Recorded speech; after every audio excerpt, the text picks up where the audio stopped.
Hola chicos, ¿qué tal? Buenas tardes. Seguimos entonces con nuestra clase, con nuestra historia de la escritura, con el tema oralidad y escritura, y dentro de ese tema ahora vamos a empezar a contar, es una historia, es un cuento, la historia de la escritura. Hasta ahora habíamos visto que la oralidad es algo propio del ser humano, de la especie de los Homo sapiens, y que eso nos acompaña desde que empezamos a caminar sobre esta tan vapuleada Tierra, planeta Tierra, los sapiens. Dijimos que es común a todos y que es universal, es decir, es específico porque es de la especie y es universal, y que tiene que ver con, y que la oralidad es propia de todas las lenguas. Vamos a empezar entonces un poquito a contar la historia de la escritura. Yo comenté en el audio anterior que en este derrotero de la humanidad, la escritura es un invento reciente por supuesto entre comillas. Empecemos a ver entonces de qué se trata.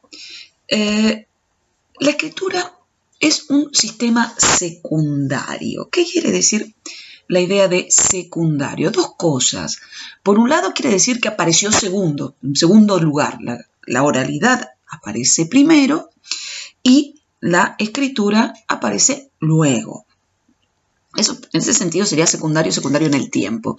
Pero también es secundario porque no hay posibilidades de producir una escritura sin antes haber tenido una oralidad. Es un sistema que se crea a partir de la oralidad. ¿Con qué funciona? Bueno, en principio con la idea de fijar la oralidad. Las palabras, ya sabemos, lo dice el dicho, se las lleva el viento. La escritura vendría a ser como la posibilidad de que esas palabras queden sobre un soporte material, un papel, una piedra o una corteza de árbol, lo que fuere. Y en ese quedar fijo está el sentido de la escritura.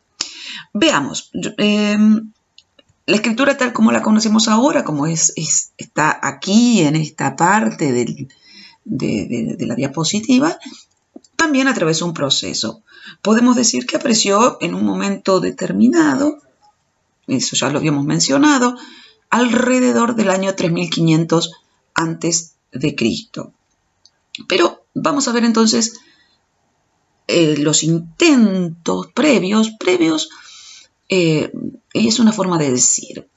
Quiero aclarar la idea de previo. La escritura apareció en un momento dado, en un lugar dado de la tierra, en un sitio. En la zona de lo que era la antigua Mesopotamia asiática, que es lo que más o menos hoy estaría ubicado en lo que es Irán, Irak. Ahora después veremos un mapa.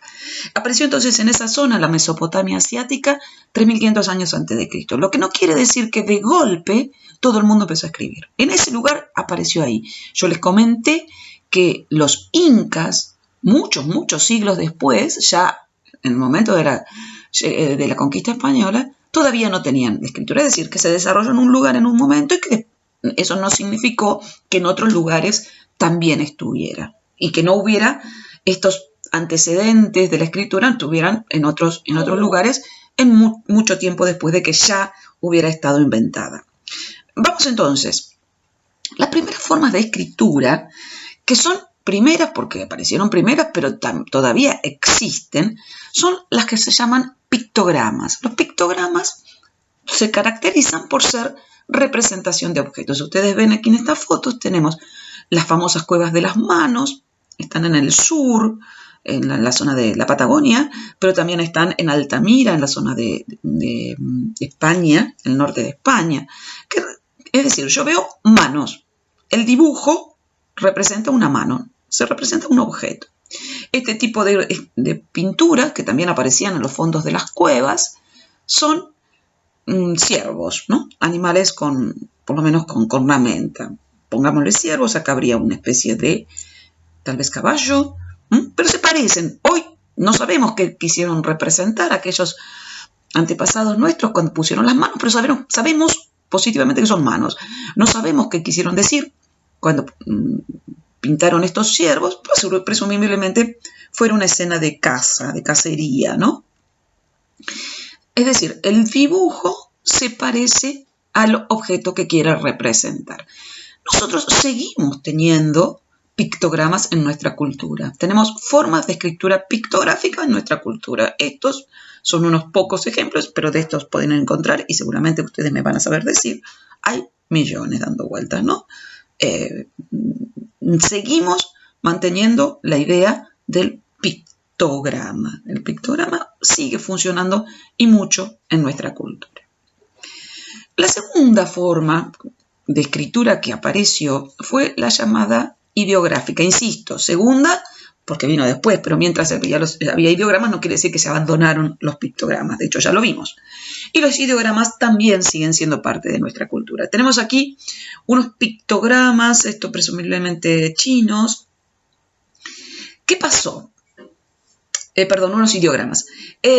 Si nosotros vemos este dibujo, es un pictograma, es una cabra. Bien, se parece a una cabra. Cuando ya yo no quiero decir, quiero decir algo más allá del objeto, sino quiero representar una idea, lo que es bastante más abstracto, puedo recurrir a dos pictogramas juntos, por ejemplo, esto sería una idea, un ave y un huevo. Entonces, en realidad yo no estoy ni representando el ave ni estoy representando el huevo, sino que acá estoy representando la idea de la fertilidad. Y en nuestra cultura, y gracias a estas formas de escritura nuevas que tenemos, por ejemplo, a través de los celulares, hemos reciclado, tenemos muchísimos pictogramas. Todos ustedes lo conocen, es el pictograma que indica reciclado, ¿no? Pero si ustedes miran sus WhatsApps, la carita sonriente no representa una carita sonriente, representa una idea, la idea de alegría o de tristeza. Fijémonos en los emoticones y verán que muchos quieren representar una cosa. Digo, si pongo una manzana porque le quiero contar a alguien que comí manzana, es un pictograma. Si pongo una carita triste porque estoy triste, estoy transmitiendo una idea, una emoción. Fijémonos entonces cómo en nuestra cultura seguimos todavía escribiendo con estas antiguas, milenarias formas de escrituras que son las escrituras ideográficas. Pasamos a otro tipo de escrituras que eran los logogramas. Los logogramas iban a representar cada uno una sola palabra. Estos logogramas que tenemos acá son mayas. Y, por ejemplo, estos son los nombres de las ciudades: Palenque, Copán. Es decir, un signo para representar toda la palabra, ¿no? Toda la palabra Palenque es representada por este signo. En nuestra cultura, como podemos ver, seguimos teniendo logogramas, le llamamos logos, es decir, un signo para representar toda una palabra. Lo mismo aquí, un signo para representar una palabra. Son, como ustedes saben, sumamente utilizados en la publicidad. Bien, ¿cuál es el gran salto? El primer gran salto de la escritura surge cuando ya dejamos de representar el significado de la palabra. Por ejemplo, aquí esto quiere decir reciclado. Y no importa cómo se diga, o si esto lo estuviera leyendo un inglés, diría recycled, otra palabra. El gran salto, como digo, se produce cuando dejamos de representar el significado de las palabras, como aquí mano o siervo o jugador de fútbol o baño de varones o baño de mujeres. Dejamos de representar el significado y pasamos a representar, como en todo esto que está escrito en cualquiera de estas diapositivas, el sonido. Aquí yo tengo la palabra formas. La palabra formas, la escritura que ustedes ven, son en realidad rayas. rayas de una manera o de otra, pero son rayas que no representan el sentido de la palabra forma, sino están representando el sonido formas. Lo mismo con cualquiera de toda la cantidad de palabras que tenemos aquí. Ahora bien, pensemos que sí, como dijimos en una clase anterior, todas las lenguas habidas y por haber tienen un número muy limitado de sonidos y que lo ubicamos entre los 20 y los 30, no mucho más. La diferencia entre representar ideas o representar objetos, por un lado, y representar sonidos, es una economía muy grande. Pensemos, si yo tengo que representar ideas, ¿cuántas ideas tengo? También hay gente que no tiene ni una, pues no se le cae ni una idea, pero vamos a suponer que nosotros no somos de esa gente. ¿Cuántas ideas uno tiene? ¿Qué sé yo? Millones. Ahora piensen que nosotros tuviéramos que aprender un dibujito, porque eso es cualquier forma de escritura, es un dibujo por cada idea que tenemos. Nuestro diccionario de signos sería inmenso, sería enorme, tendría millones y millones de signos. En cambio, si tengo que representar sonidos, yo ya sé que en ninguna lengua hay más de 20 o 30 sonidos. Aprender 20 o 30 dibujos y saber qué quiere decir cada uno de ellos es mucho más sencillo que aprender 3.000, 4.000, 5.000 signos, porque tengo un signo por cada idea. Entonces, las formas de escritura que representan los sonidos y no ya los significados de las palabras, son las formas que proliferaron y se hicieron más exitosas, porque son las formas que tienen más resultados, son formas más económicas. Son las formas fáciles de aprender. Piensen que los niños aprenden a leer y a escribir en un año, y cuando tienen 6 o 5 o 6 años son muy pequeños y en un año están aprendiendo a leer y escribir. Digamos, si esto es un aprendizaje mucho más sencillo, parece que de sencillo no tiene nada, que si tuvieran que aprender 3.000, 4.000, 5.000 signos de memoria para poder escribir con escritura ideográfica. Ahora bien, las primeras formas de escritura no fueron como las que tenemos nosotros. Nosotros tenemos una forma de escritura alfabética, porque fonética, por eso se llama alfabeto, porque cada sonido es representado por una letra. Yo tengo pur, pri, i, m, e, r, a, s. Hay formas silábicas. Todavía el árabe o el hebreo siguen siendo alfabetos silábicos, pero vamos a ir viéndolo de a poquito. A mí lo que me interesa hasta aquí es que sepamos distinguir sistemas de escritura que representan el significado de la palabra y sistemas de escritura que representan el sonido de la palabra. Vayamos entonces a esta escritura. La escritura entonces apareció en lo que se llamaba en esos momentos Sumeria. Sumeria está ubicada aquí, en este sector, que el mapa representa este factor. Aquí tenemos Europa, África, Asia. Esto es el Golfo Pérsico, acá está la península arábiga, y en este sector que está aquí, que es una zona muy próspera, donde está la ciudad de Babilonia, está rodeada por 2 ríos, el Éufrates y el Tigris. Esta zona es donde está Bagdad. Se llamaba Mesopotamia asiática porque está entre 2 ríos, el Éufrates y el Tigris, pero allí floreció el imperio sumerio. Los sumerios fueron los primeros que tuvieron la idea de fijar las palabras. ¿Por qué?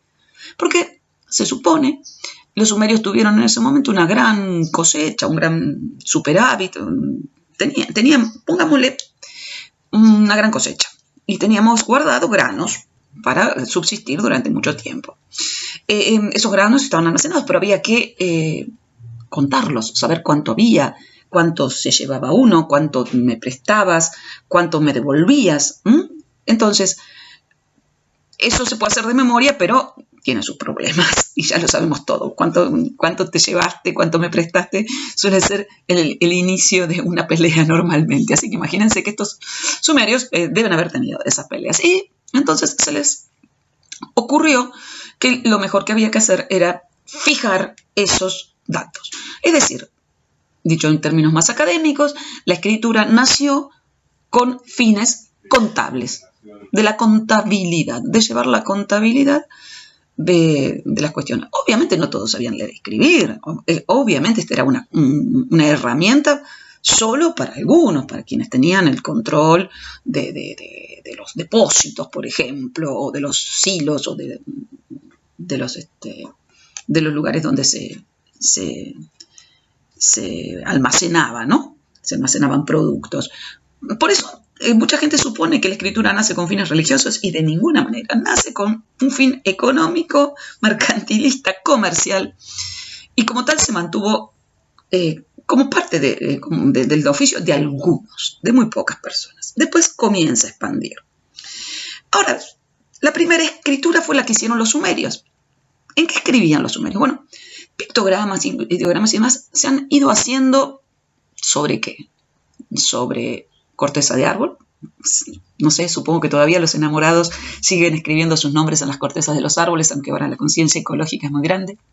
Se escribía sobre piedra, se escribía sobre, suponemos también que sobre hojas de árbol. Uno puede rayar una hoja de un árbol, pero eso se pudrió, ¿no? Todo lo que sea material orgánico se pudrió. Nos han quedado las piedras en las cuevas, las escrituras en las cuevas, o las escrituras talladas, ¿no?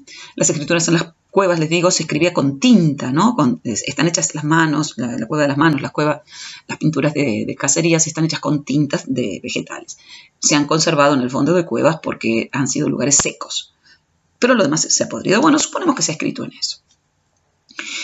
Los sumerios, en realidad, idearon un sistema para escribir bastante inteligente. Fueron muy inteligentes. No en vano hicieron lo que hicieron.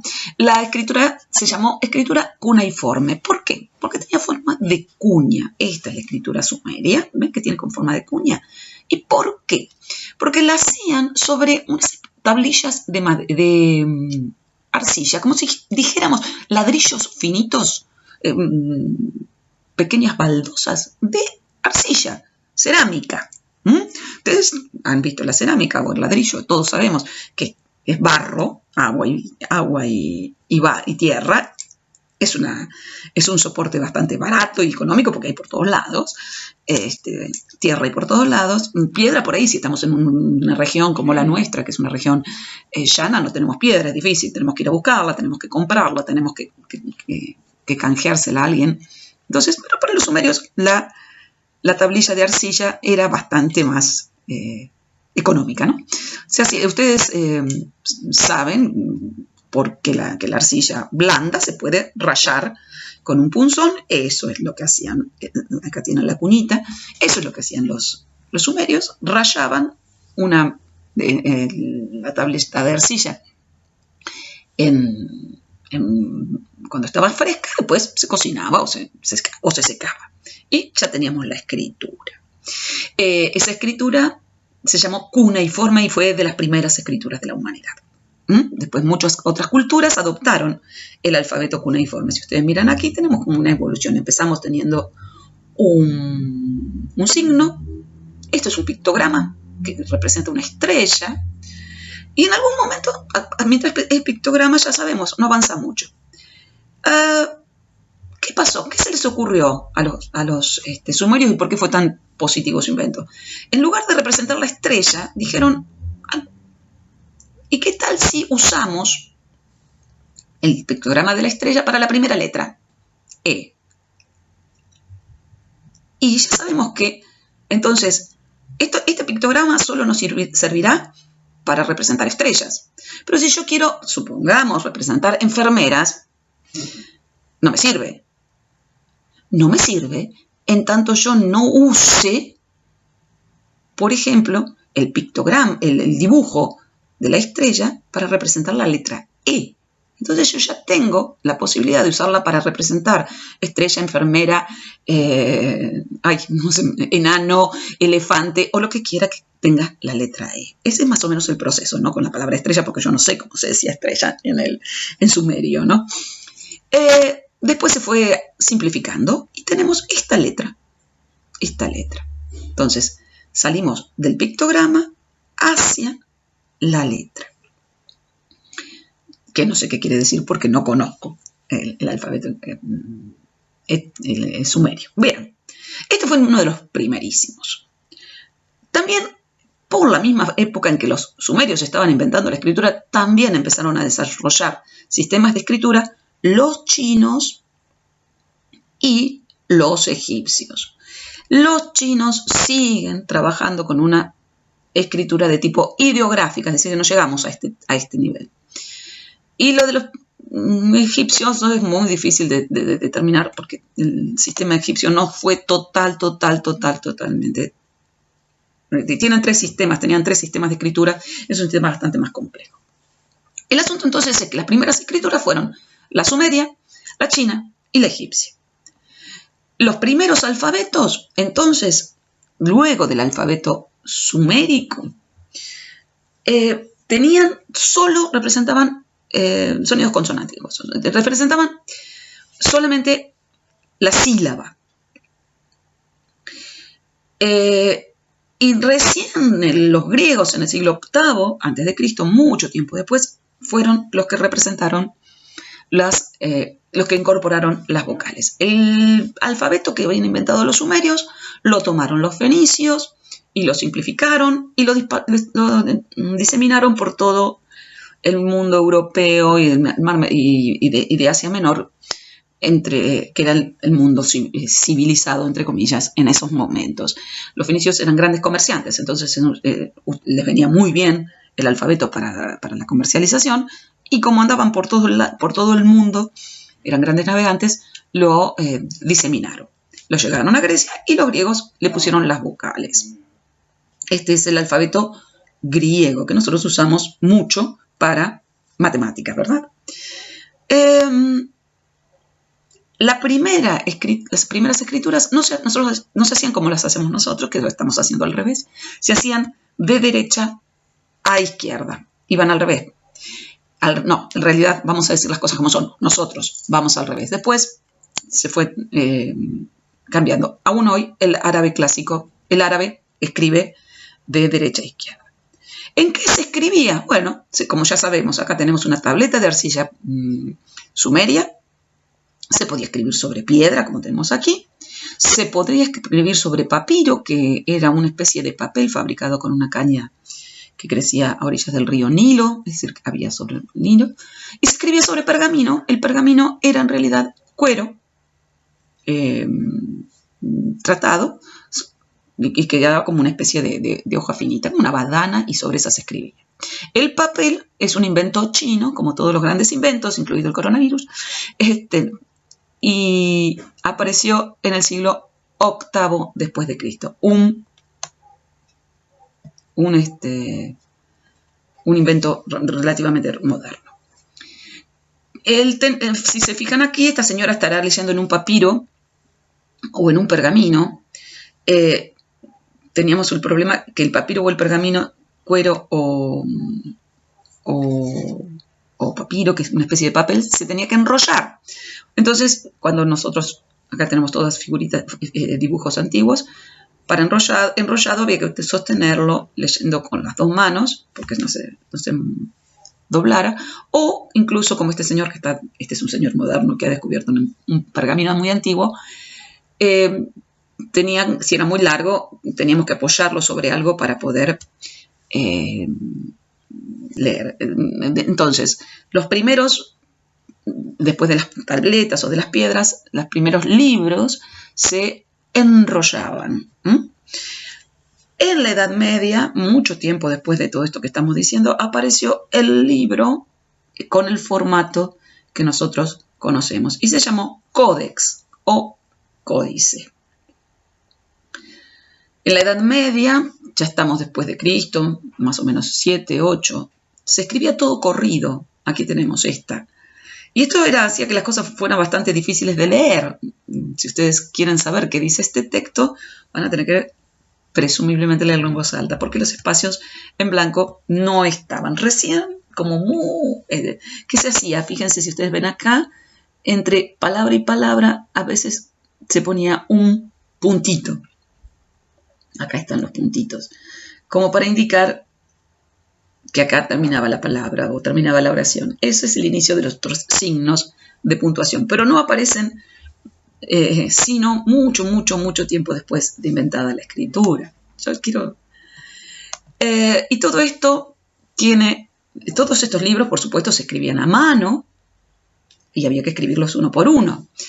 Les cuento que para escribir una Biblia sola, un solo ejemplar de la Biblia, se necesitaba 1 año de trabajo, con lo cual pueden darse cuenta de lo caro que podían ser los libros, porque había que trabajar 1 año para poder tener una Biblia, no un solo ejemplar de la Biblia.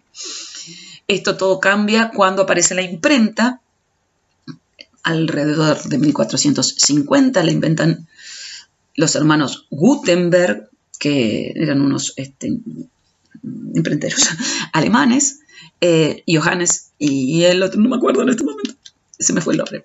Los hermanos Gutenberg inventan la imprenta, que es lo que promovía la imprenta, la rapidez. Yo podía hacer muchas copias mucho más rápido.